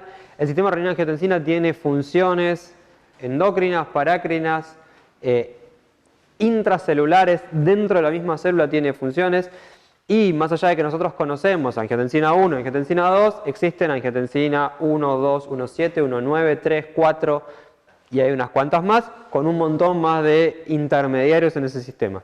Pero en términos generales, ustedes saben que el angiotensinógeno, lo habías mencionado vos, que el angiotensinógeno en general es sintetizado en el hígado y se transforma, ¿sí?, en angiotensina 1 a través de la renina. La renina es una sustancia que es sintetizada por el aparato yuxtaglomerular en la mácula densa del riñón, ¿sí?, y hace que la angiotensina 1, a través de la enzima convertidora de angiotensina, que está en su 90% de localización en el endotelio vascular pulmonar, no es que está en el pulmón flotando, sino que está en el endotelio vascular pulmonar, transforma la angiotensina 1 en la angiotensina 2.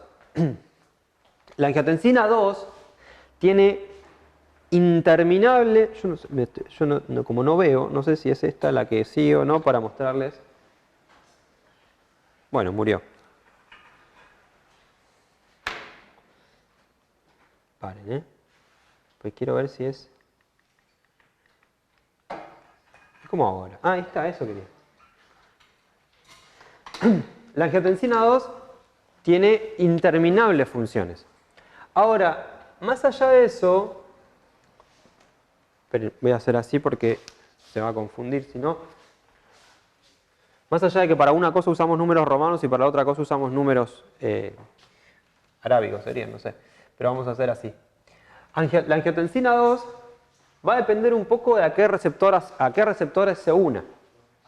Nosotros tenemos dos tipos de receptores bien conocidos, que son los receptores de angiotensina 1, receptores tipo 1, ¿sí? No es receptores de angiotensina 1, receptores tipo 1 de angiotensina y receptores tipo 2 de angiotensina.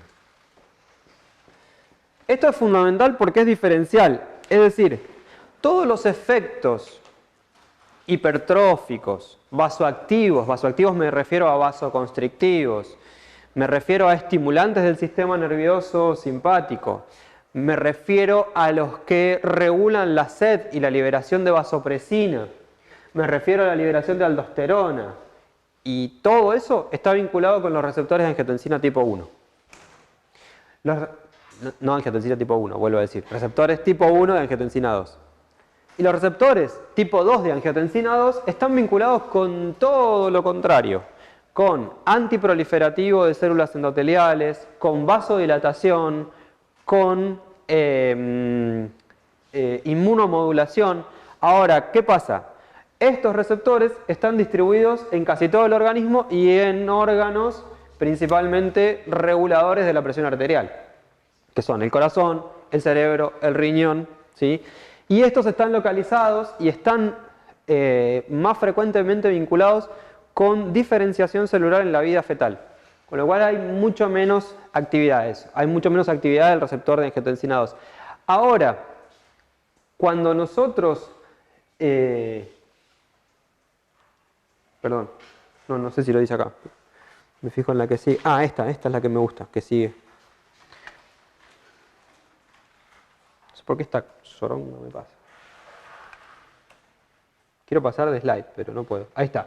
Cuando nosotros inhibimos, esto está en inglés pero se entiende perfectamente, ¿no? Angiotensinógeno, renina, angiotensina 1, enzima convertidora de angiotensina, angiotensina 2. Cuando nosotros inhibimos, ¿sí?, el receptor tipo 1 de angiotensina 2, de alguna manera liberamos a que la angiotensina 2 se una a los receptores tipo 2. Entonces no solamente el efecto de estos fármacos está vinculado, ¿sí?, con el bloqueo de esos receptores, sino que además se favorece toda la acción antiproliferativa de estos receptores. O sea, la angiotensina de alguna manera no es la culpable, sino es, dependiendo sobre qué receptor actúe, va a tener diferentes acciones.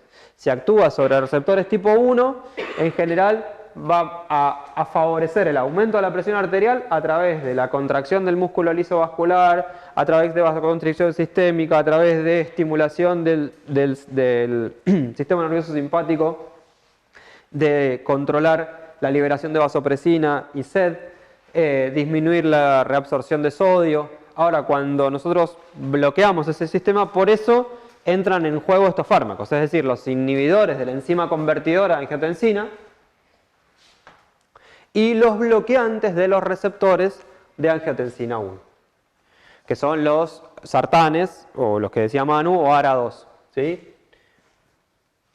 Se llaman ARA2, o los van a leer como ARA2, que son antagonistas de los receptores de angiotensina 2, los van a leer como bloqueantes de los receptores de angiotensina, pero bloquean,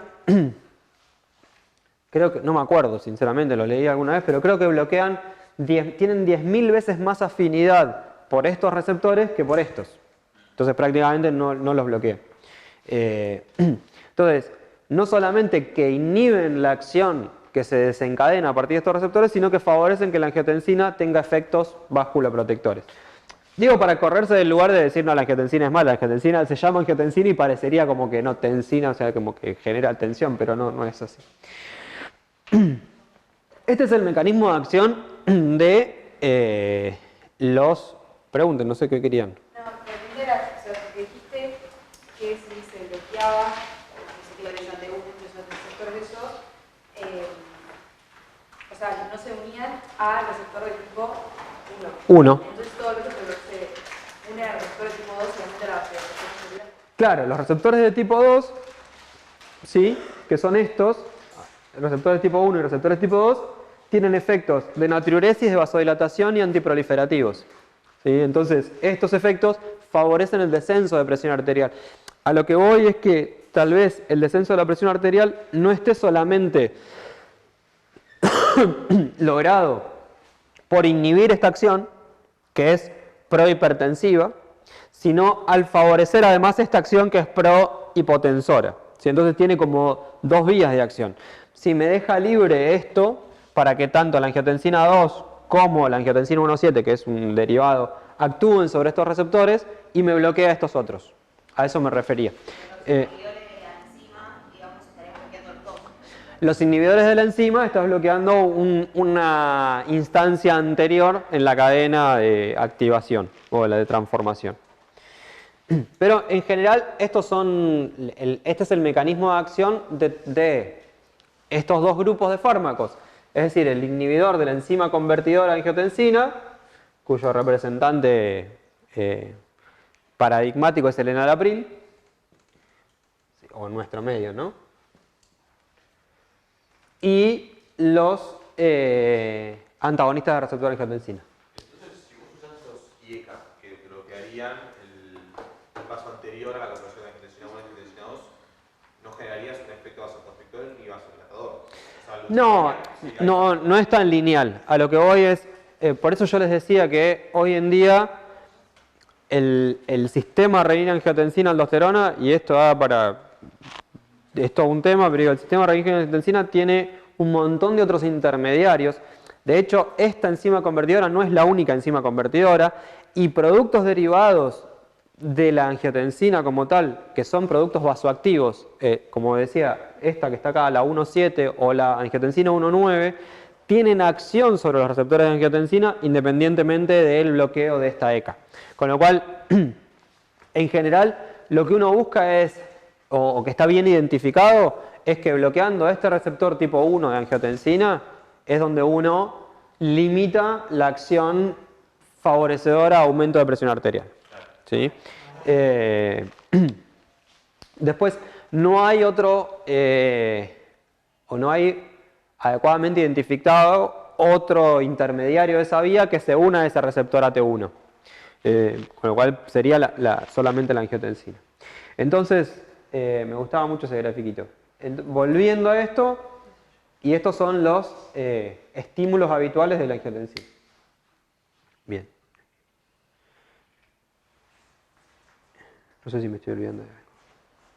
No, después, o sea, no me quiero meter en... Esto es medio anecdótico, pero... no anecdótico, sino medio al pedo, pero los efectos antiproliferativos de los IECA y de los ARA2 están vistos en senescencia celular. Es decir, retrasan el envejecimiento celular y está bastante bien diagnosticado. Y parte de la acción que tienen los IECA en lo que nosotros conocemos como retrasar o invertir el remodelado cardíaco en pacientes que tienen hipertrofia o que tienen afectación cardíaca por hipertensión o por alguna otra causa, está vinculado con este efecto. Es decir, tiene un efecto básculo y cardioprotector, y eso es lo que definiría esa acción sobre ese tipo de receptores. Es interesante para verlo desde ese lado. Después, desde el punto de vista de por qué controlan la presión arterial, básicamente lo hacen por esto. Bloquean una vía que es favorecedora por múltiples mecanismos del aumento de la presión arterial. Entonces, volviendo al gráfico de Manu, ¿sí? Actuarían principalmente acá, ¿no? O sea, aumentando o alterando la resistencia periférica. Al disminuir la resistencia periférica, baja la presión arterial. Era tan sencillo como eso, pero no era tan sencillo.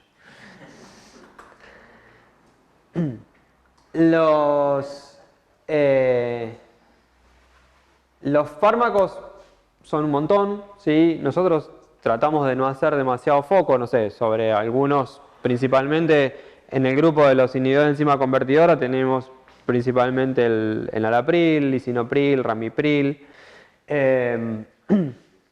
Y después los ARA2,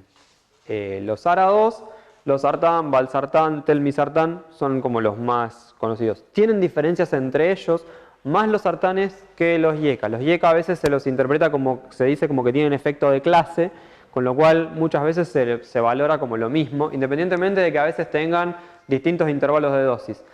Los sartanes no son tan parecidos entre sí, en lo que tiene que ver con metabolismo, en lo que tiene que ver con vida media y en lo que tiene que ver, por ejemplo, con efectos sobre agregación plaquetaria. Hay algunos que tienen más u otros menos. Pero digo, no sé si uno podría de manera sistemática decir que tienen efecto de clase.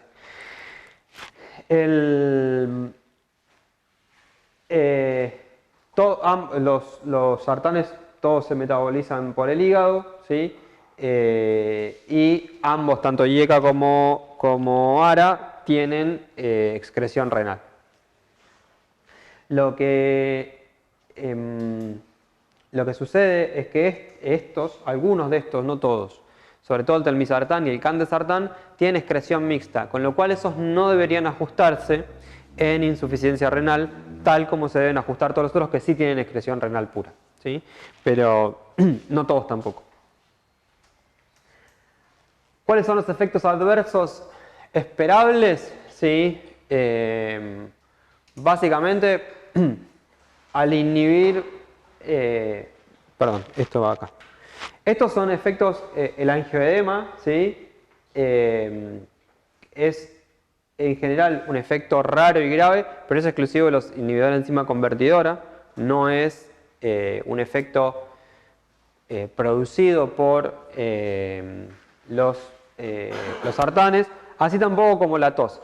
La tos, que es el efecto adverso más frecuente de los inhibidores de enzima convertidora, está vinculado porque interactúan en las vías de las bradikininas, ¿sí? No importa, no hace falta saberlo estrictamente la vía de la bradiquinina ni cerca, simplemente sí saber que la acción de la enzima convertidora estaba acá, mire. Yo lo pasé un poco por alto porque la acción de la enzima convertidora, ¿sí?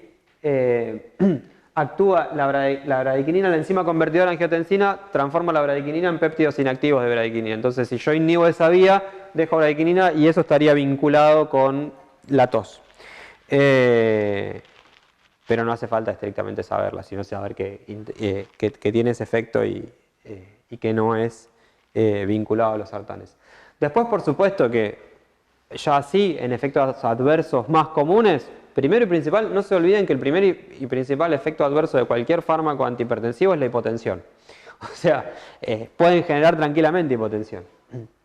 Caída del filtrado glomerular, alteración, la vasodilatación esta obviamente que genera no solamente hipotensión, sino que puede generar hipoperfusión en otros órganos, con lo cual eso es importante tenerlo en cuenta.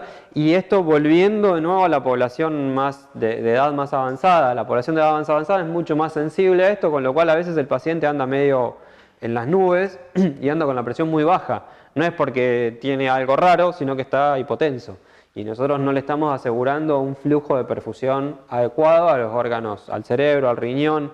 Hemos visto en la práctica habitual pacientes con disfunción renal por hipoperfusión, por hipotensión, por tratamiento farmacológico. No es, o sea, raro de verlo. Con lo cual hay que monitorearlo.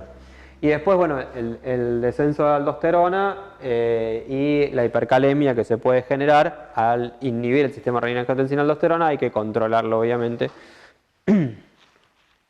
básicamente. Después, contraindicaciones, nada, un poco las básicas y principales, que son alergias y el angioedema. Si es que el paciente tuvo angioedema de otra causa, tiene contraindicado el uso de IECA. El embarazo y la estenosis de la arteria renal bilateral, que siempre está, esa contraindicación y nunca la vimos en nuestra vida, pero puede existir. Nada, las mismas precauciones e interacciones. Desde el punto de vista de eficacia, pasa un poco lo mismo que sucedió con los tiazidas. Los inhibidores de la enzima convertidora particularmente tienen eficacia en reducir cardiopatía isquémica, eventos cardiovasculares globales, ACV y mortalidad. En pacientes en prevención primaria, es decir, en pacientes que no tienen enfermedad cardiovascular establecida. ¿Qué sucede exactamente con los ARA? Y esto es un tema de debate, interno en la cátedra, es un tema de debate en general. Y es un tema de debate, ¿por qué? Por esta cuestión de que habitualmente se utiliza a los sartanes como primera elección, o al menos se le dice que es lo mismo. La eficacia, eficacia similar, yo la voy a mostrar, pero no hay, si yo no me equivoco, hay un solo estudio que compara, ¿sí?, el uso de IECA versus ARA, que es un estudio que se llama OnTarget. Ese estudio comparó las tres ramas, o sea, comparó, yo no me acuerdo si era Trandolapril o Venancepril, más un sartán, o las dos ramas separadas, es decir, tres ramas, la combinación de ambos, uno u otro. Y es en ese estudio en donde no se ve diferencia entre las dos ramas de tratamiento individual. Pero realmente después los otros estudios son viejos y chiquitos, tienen menos de 400 pacientes, con lo cual no hay una evidencia fuerte y clara como sí lo hay con los IECA. Por eso esta cuestión de que nosotros a veces nos hace un poco de ruido decir, che, no son iguales, no son exactamente lo mismo, más allá de que actúan en la misma vía, más allá de que parecería que tienen los mismos efectos, más allá de que comparten algunos efectos adversos, pero desde la práctica clínica no parecen ser lo mismo. Los menos efectos adversos tiene que ver con la tos y tiene que ver con el angioedema. El costo, por supuesto, que es más alto, yo no sé por cuánto, pero por lo menos por 2 podría ser el costo de uno por sobre el otro, digo, en general en los grupos. Y en general lo que se hace es indicar el ARA2 ante intolerancia del IECA. Ojo con eso. O sea, tu primera elección suele ser el IECA. Sí. Ojo con esto. El ojo se lo aclaramos para que... Se lo aclaro, por eso digo. Decirlo porque en el trabajo práctico hay algún problemita sobre esto. El ojo que plantea Juan tiene que ver con que están indicados ante intolerancia. Indicaciones de intolerancia al IECA, por ejemplo, porque empiezan a toser un 20% de los pacientes con IECA. Como yo que estoy tomando IECA. Puede ser después de 3 meses, entonces, porque los IECA actúan, digamos, inhiben el sistema de bradykinin y eso aumenta la dosis. Entonces, y esto no lo hacen los ARA2. Entonces uno podría decir, che, en ese caso uso ARA2. Pero no significa que un paciente que está medicado con IECA y tose pasa a ARA2. Son dos cosas distintas. Porque si hay una opción mejor, podría pasar una opción mejor. Yo podría decir, che, mi primera elección podría ser, empecé con IECA, como en Enalapril. El paciente anda bien, qué sé yo, pero empezó con tos. Y bueno, lo podría pasar un diurético, como peroxidante cálcico. No está obligado a pasarlo con ARA2. Es la indicación del ARA2, es simplemente no deberíamos comenzar con ARA2. Lo cual no corresponde en realidad con lo que están haciendo las ciencias actuales. Que dicen, bueno, podés empezar con ARA2. Y hay una discusión de es exactamente lo mismo, ¿por qué empezás con ARA2? Si los IECA tienen más evidencia, digamos, son más baratos.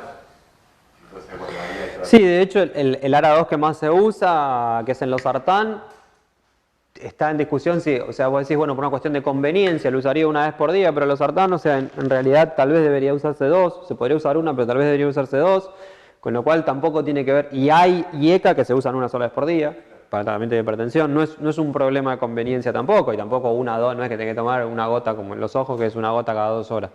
Pero bueno. Este metaanálisis está publicado en 2014, es un metaanálisis de Cochrane, y marca esta comparación, es decir, comparación en eventos, mortalidad cardiovascular y abandono por eventos adversos, comparado IECA versus ARA2.